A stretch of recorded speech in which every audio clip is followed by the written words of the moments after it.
Hello guys, সকলে কেমন আছো? তো আজকে দুপুরবেলার দিকে একটু রোদে গিয়েছিলাম। তো ছাদের উপরে কবিতরের ঘর করা আছে, দেখতেই পাচ্ছ। তো আমি ভাবছি যে ঘরের সামনে কেন কবিতরগুলো কয়দিন ধরে দাঁড়িয়ে থাকে, মানে পাহারা দিচ্ছে। তো সামনে একটু একটু করে এগিয়ে যায়, দেখলাম যে কবিতরগুলো দুটো ডিম দিয়েছে। প্রথমে তো দেখতে পাচ্ছিলাম না, তারপরে দেখো দুটো ডিম দিয়েছে। আর ডিমগুলো দেখে মনে হচ্ছে না কি বড়। সত্যিকারের ডিমগুলো বড়, কিন্তু হ্যাঁ, মোবাইলে আরও বড় দেখা যাচ্ছে, তো ডিমগুলো বড়।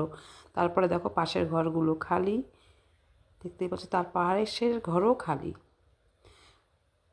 তারপরে তার পাশেও আরও ঘরগুলো দেখো খালি দেখা যাচ্ছে, যদিও যাই হোক। তো শুধু ওই ঘরে একটা কবিতর ডিম দিয়েছে, সেই ডিমগুলো দেখলাম, আর তার জন্যই পাখিগুলো পাহারা দিচ্ছে। তো যাই হোক, তো তারপরে তার সাইডেও আছে, সেখানেও এক এক করে ঘর দেখলাম সব খালি। পরে সেখানেও দেখি দুটো ডিম দিয়েছে।